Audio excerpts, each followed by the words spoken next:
What's up and welcome to my Quest Pro versus Quest 2 review. My goal of this video is to help you quickly decide which headset is the right one for you. Now the Quest Pro features new updated lenses that not only have better clarity and a wider, bigger sweet spot, meaning that when you put the headset on, it's easier for everything to come into focus and just be clear. The Fresnel lenses on the Quest 2 also cause God rays, which can be annoying in some titles that you play, especially if there's a lot of bright environments with dark scenes in the background. Both headsets have almost the same display resolution, although the Quest 2 is actually a slightly higher resolution.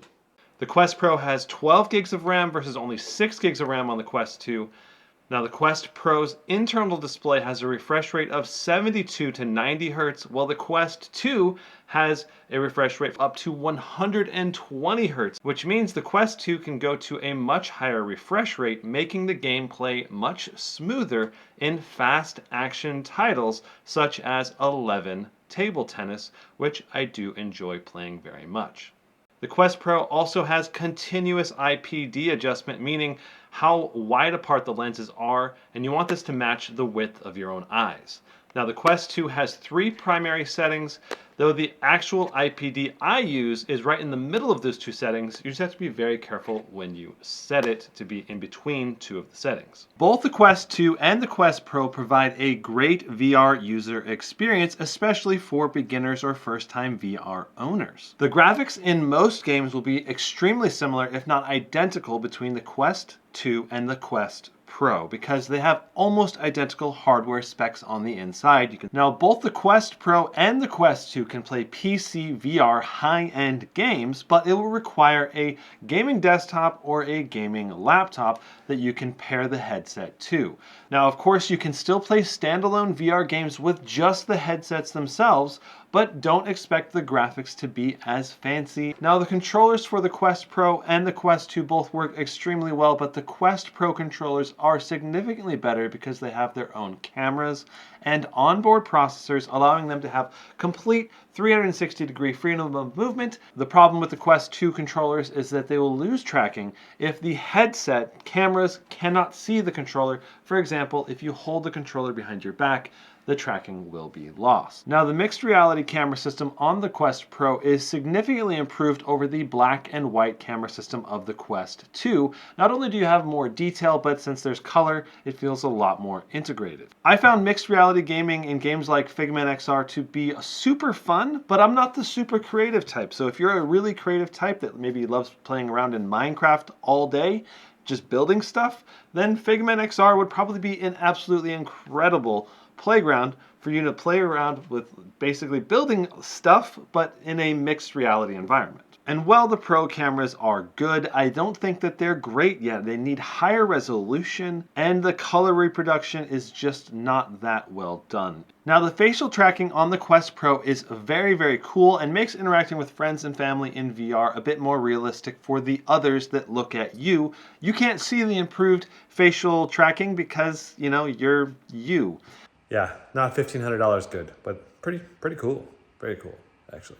Now the battery life on the Quest Pro is about 2.5 hours for me, and on the Quest 2 it was just a little bit shy of 2 hours, a little bit less than 2 hours, but with the Elite battery strap I was getting over 4+ hours with the Quest 2. That is the best battery setup you can have for a Meta VR headset. Now the included charging dock is great and it can charge both the controllers and the headset, and this is a huge improvement over the Quest 2, which requires you to plug in the headset and then occasionally swap the AA batteries in the Quest 2 controllers. But at least the batteries in the Quest 2 controllers do last a long time.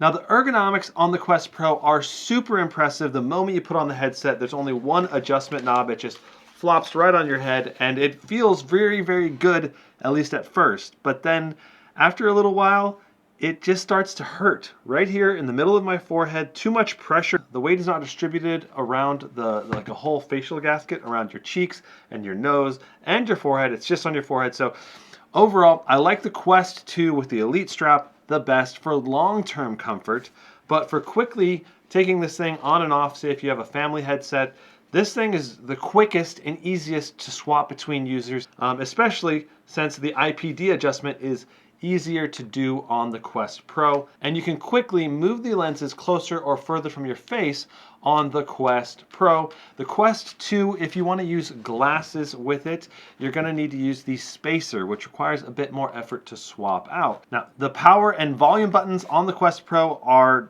poorly placed in my opinion and much more difficult to use. The Quest 2 buttons are just better. Now, this blackout facial attachment should have been included with the Quest Pro's $14.99 purchase price. This thing costs $50 extra. That is crazy, and this is absolutely essential for truly immersive VR experiences. The blackout side things just aren't enough, in my opinion, to make things truly immersive. Now, the Quest Pro's speakers are significantly improved over the Quest 2. They're fuller with a little bit more mid-bass, but they're still not as good as dedicated headphones, so most of us are probably going to still want dedicated headphones if you're pretty serious about VR. Overall, the lenses, the improved controller tracking, the facial tracking, the better speakers clearly make the Pro a better headset, but it's simply not worth the increased cost for most users. At $14.99, it's just too expensive and not worth the upgrade. The only users that I think the Quest Pro makes sense for are either professional users, developers that want to maybe develop software around facial tracking and the additional mixed reality that the Quest Pro has. If your goal is to have a VR headset that can quickly switch between users, then the Quest Pro might actually be worth the price tag. But if your goal is to be a single VR user, then the Quest 2 is arguably the better device, especially if you're going to play any games that can take advantage of the 120 Hz display, and you're going to have much longer battery life for those extended gaming sessions. The only other users that are going to buy the Quest Pro are people who just have crazy amounts of money and they don't mind spending it on a VR headset that's only a little bit better than the Quest 2. If you're going to spend $14.99 on a VR headset, I'd actually much rather recommend getting something like the HP Reverb G2.